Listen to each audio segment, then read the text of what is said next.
అసలు మహిళల గురించి ఇంత తక్కువగా చూసే కార్యక్రమం, తక్కువగా మాట్లాడే కార్యక్రమం, ఈ పరిస్థితులన్నీ కూడా రాష్ట్రంలో ఎందుకు వచ్చినాయి? ఆశ్చర్యం కలిగించే విషయం. ఇంతకుముందు ఎప్పుడు జరగల. కోడూరు ఎమ్మెల్యే ఆరవ శ్రీధర్, అసలు నాకు నిజంగా ఆశ్చర్యం అనిపిస్తుంది. జనసేన ఎమ్మెల్యే అంట మోసం చేశాడని, అత్యాచారం చేశాడని చెప్పి పాపం ఆ పాప ఆందోళన చేస్తూ ఉంటే ప్రతి ఒక్కరికి కంప్లైంట్ ఇస్తే ఆ పాపను కొడుతున్నారు. ఆ పాప రోడ్డెక్కితే ఆ పాప రోడ్డెక్కి నాకు అన్యాయం జరిగిందని ఆ పాప చెప్తే ఆ పాపను కొడుతున్నారు పోలీసుల సమక్షంలో. ఇంకొకడు నర్సరావుపేట ఎమ్మెల్యే, ఇంకొకడు కళ్ళ ముందరే కనిపిస్తుంది. ఎస్పీ ఆఫీసుకి పోయి బాత్రూంలో పోయి డోర్ కట్టేసుకుంటాడు. అసలు ఎస్పీ ఆఫీసులోకి పోవడం ఏంది, బాత్రూమ్ లేకపోయి నువ్వు డోర్ గడేసుకోవడం ఏంది, డోర్ గడేసుకొని నువ్వు స్ట్రైక్ చేయడం ఏంది? అసలు దానికి చంద్రబాబు నాయుడు పంచాయతీ చేస్తాడు. పోయి లోపల బొక్కలో వేయకుండా చంద్రబాబు నాయుడు పంచాయతీ చేస్తాడు. ఇంకోడు చూస్తాడు బిఆర్ నాయుడు అని. ఇంకోడు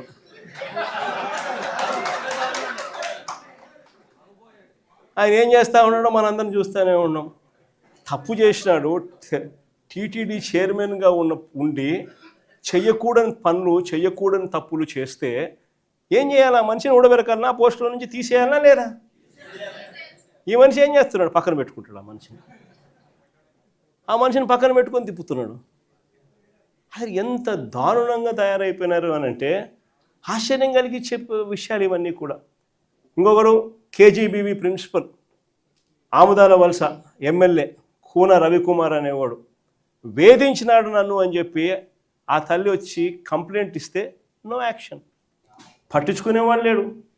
ఇంకొకడు ఆడవాళ్ళకి అశ్లీలంగా ఫోన్లు చేసి, అశ్లీలంగా వీడియో కాల్స్ చేసిన గుంటూరు ఈస్ట్ ఎమ్మెల్యే నజీర్. ఇంకోడు సోషల్ మీడియాలో వైరల్ అవుతూ ఉంది. ఆడవాళ్ళకి ఫోన్ చేసి అశ్లీలంగా ఈ మనిషి వ్యవహరిస్తూ ఉండడం కనపడతా ఉంది. ఏం చేయాలి చంద్రబాబు నాయుడు? యాక్షన్ తీసుకోవాలన్నా, జైల్లో పెట్టాలన్నా, కనీసం ఇట్లాంటి జరగకుండా అట్లా చేస్తేనే కదా ఇట్లాంటి జరగకుండా ఉంటాయి. No action. ఇంకొకడు మహిళలపై దారుణమైన లైంగిక దాడికి చేసినాడు. ఇంకోడు పేరు కోనేటి ఆదిమూలం.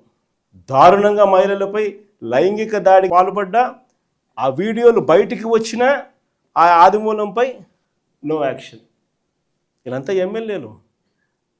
ఒకరిని చూసి ఇంకొకడు, ఒకడు చేస్తే ఏం యాక్షన్ లేదు, సరే ఆయన మీద ఏం యాక్షన్ లేదు, ఇంక నా మీద ఏం యాక్షన్ తీసుకుంటారని ఇంకొకడు, ఒకరిని చూసి ఇంకొకడు. అందరూ కూడా రాక్షసులు అవుతా ఉన్న పరిస్థితులు. ఇంకొకడు సరే ఎమ్మెల్యేల కథ దేవుడు ఎరుగు. సంధ్యారాణి అని ఒక మంత్రి పిఏ మహిళలను లైంగికంగా వేధించినాడని చెప్తే ఆ పిఏ మీద కూడా నో యాక్షన్, పైగా ఆ మహిళ మీద కేసు. ఈ స్థాయిలో మహిళల పరిస్థితి రాష్ట్రంలో ఉంటే ఇంకొకడు లాస్ట్కు చివరకు ఈ ఆంధ్రజ్యోతి రాధాకృష్ణ, ఈ మనిషి మాట్లాడే మాటలు. ఒకరిని చూసి ఇంకొకటి అంతా ఆటవిక ప్రపంచంలో అందరూ కూడా రాక్షసులై ఏ మాదిరిగా రాష్ట్రంలో పరిపాలన సాగుతుందని చెప్పడానికి ఇవన్నీ కూడా నిదర్శనాలు. ఇలాంటి పరిస్థితుల మధ్య రాష్ట్రంలో యుద్ధం జరుగుతూ ఉంది. ఒకవైపున ప్రజల తరపున, మంచి తరపున, ప్రజలకు మంచి చేయాలన్న ఆరాటంతో వైఎస్ఆర్సీపీ ఒకవైపున నిల్చుంటే, మరోవైపున రాష్ట్రాన్ని అన్ని రకాలుగా చెడు చేస్తూ రాష్ట్రాన్ని దోచుకొని తింటున్న తెలుగుదేశం పార్టీ మరో పక్క. ఇక్కడ యుద్ధం జరుగుతూ ఉంది.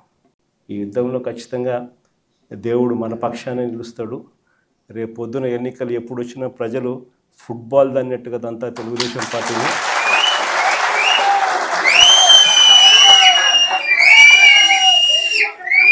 సింగిల్ డిజిట్లు కూడా చంద్రబాబు నాయుడుకి రాకుండా ఉండే పరిస్థితి కూడా అతి త్వరలోనే చూస్తాం.